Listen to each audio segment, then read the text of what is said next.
Welcome to the Ufologist's Guide to the Galaxy, and today we look at the latest UFO sighting in Brazil with your hosts Charlie and Sid. Thank you, Nina. Hi everyone, and welcome to the Ufologist's Guide.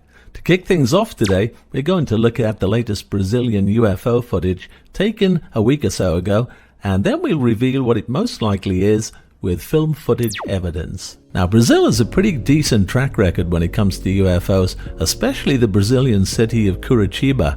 Let me show you where that is on the map. Now, Curitiba is a virtual hotspot for UFO sightings that had its fair share of UFO sightings in the past, so it has a huge history in ufology circles. The city, with a population of 1.7 million people, holds the distinction of having the most UFO sightings in Brazil, according to declassified government records, that is.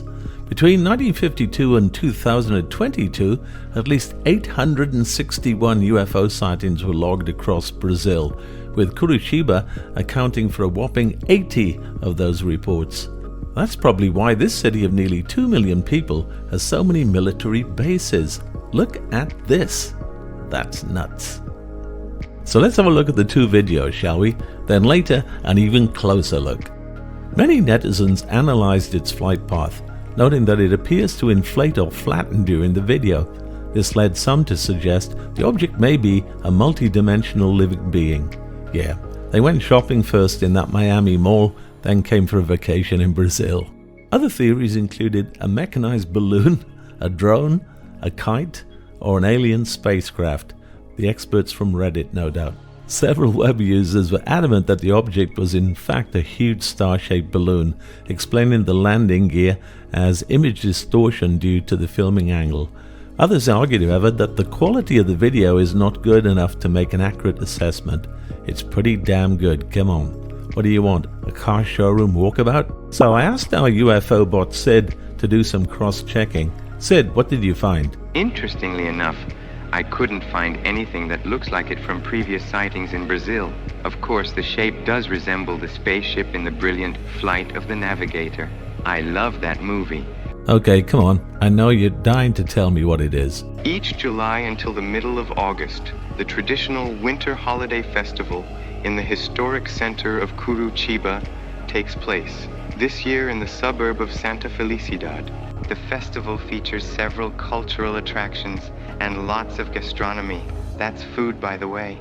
And I would imagine a party wouldn't be a party without balloons. And these type of large balloons are very, very popular there. Yeah, okay. It sort of makes sense. So we're going for it being a balloon then? Yes, we are, especially when this random balloon footage I found just happens to be the exact color of the UFO. The local police have been silent, the local people have been silent, and the Brazilian Air Force have no explanation for the sighting at this time, with no official printed press release, by the way, and nothing in the local papers. Don't you find that strange? The simple reason for that, they've seen 1 million balloons like that, plus the fact it's festival time, and this has put Curitiba on the world map. That's great for the tourist business. The person who took the video is either not a native of the area and not familiar with these balloons, or he needs to get out more. So debunked? Yes, I'm afraid so. However, while researching the unusual shape of that UFO, I found something rather interesting. Go ahead. You mentioned it may be a drone, so I found this never-seen-before clip from 2011. Alas, not in Brazil, but in Cowley County, Kansas, but a similar-looking shaped craft. Take a look. Sitting inside Lindley's appliance store, Cammie Root is used to seeing large machinery towed down US 77. Yeah, it sure caught my attention. But what she saw Monday afternoon is something she won't soon forget. There was this funny sphere that went through on this big trailer, and my first thought was, that looks like a UFO. A huge 32-foot craft of some sort, wrapped in tarp and as mysterious as the transport company who called Sheriff Don Reed for help. They told us that it was an aircraft and that they had explored other ways of transporting it, but this was the best way for them to do it.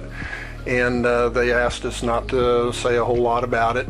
After all, the massive load's shape would certainly draw enough attention on its own. People were calling in saying, oh, well, they think they found a flying saucer. It looks like a flying saucer to us, and we don't know for sure what it is. For nearly an hour, officers helped maneuver the craft through Cali County. The biggest thing that they had to deal with was down at the roundabout. They had to remove a bunch of signs and markers because the load was so long it couldn't make the corner.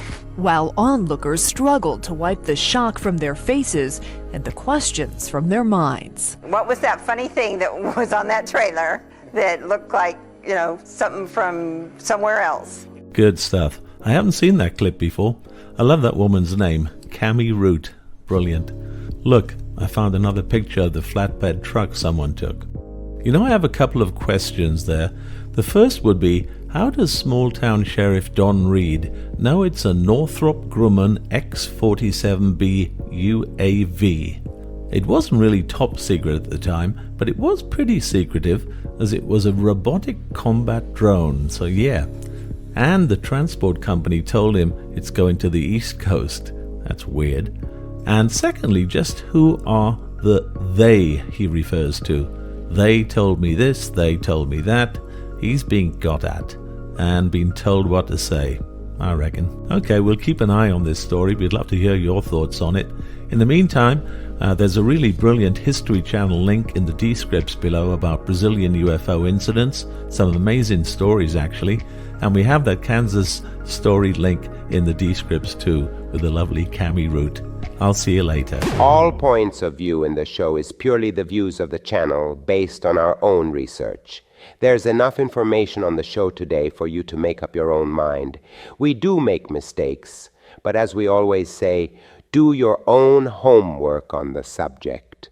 Thanks for joining us on the show, and until next time, take care, and we love you all.